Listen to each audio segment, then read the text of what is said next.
Hello, I'm Richard Cameron. And I'm Jill Thompson. Welcome. Today we're excited to bring you case notes on a CAD case.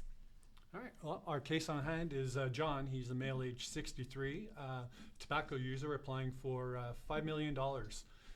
This gentleman declared that he was smoking cigars 10 to 20 per year, and his urine was positive for cotton-9. He also told us that he has elevated cholesterol and was on a statin drug. He also has Addison's disease. Now, this was diagnosed in the year 2000. We have a good APS history. It turns out that he has no related symptoms. He is on prednisone and fluorocortisone for this, and very well followed. Of additional note, this gentleman is a private pilot since 2001 with total 400 hours of experience, and he's planning on about 80 hours of aviation per year. Vitals give us a build of 6'2", 243 pounds. His BP was 128 over 86, and his insurance labs are normal.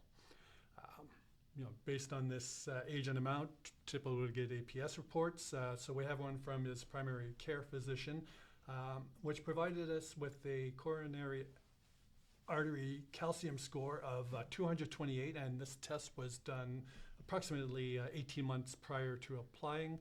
And afterwards, he was placed on that statin and ASA as well. Also of interest, there was a stated history from the doctor of a dilated ascending aorta. That was followed annually by a cardiologist, and the most recent TTE was done 21 months ago.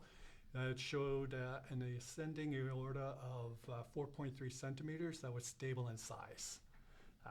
Based on that, a APS from the cardiologist was obtained, which provided not only a copy of that echo done 21 months ago, but another from 36 months ago confirming stable aortic dilatation. However, no actual copy of the CAC was received. So, what are you saying? Is maybe a couple of tables for the abnormal score, and then maybe for the abnormal echo. So, and then maybe a question about the aviation. Right. Yeah. There's a lot of moving pieces with this case, and when you're just scratching on the surface, it actually gets a bit more complex. And adding to that is the factor of whether or not these risks are additive or if they're redundant. So the Addison's isn't just wrapped up in the score for that the two cardiac issues. Well, how about if we go through some of the favorable and unfavorable factors? Okay. And we'll see where things go. All right. So some of the favorable things: he's on the appropriate medication for the prevention of further CAD. His labs are actually normal. Right. He's well followed. He's had several echoes done, which is good to see, because a lot of times you don't see, you always like, well, so Yep. what's happening now?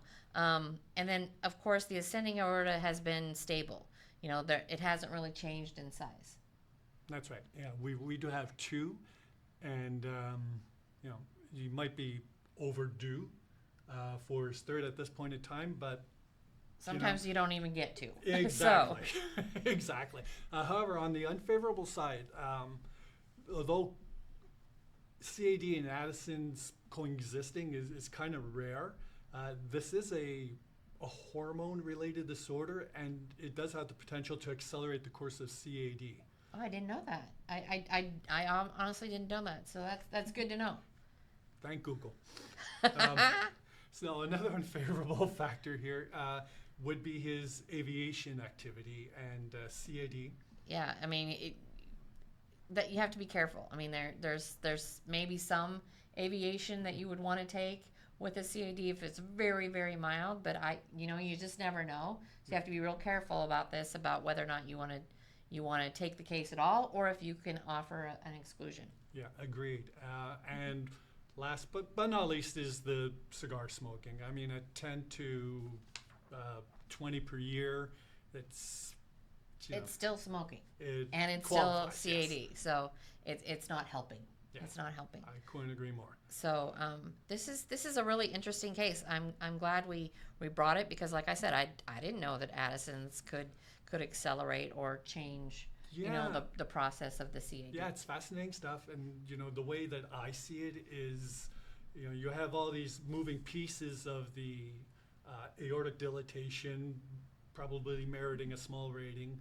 You have the CACS score again of 228, which at his age and associated risk factors, he's a little overweight. His BP, though not really in the medication treatment range, it's still up there slightly.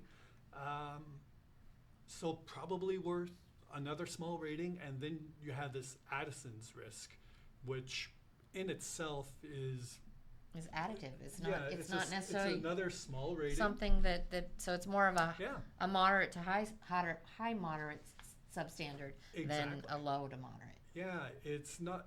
These are three isolated risks. Together, they don't add up to more than the individual pieces,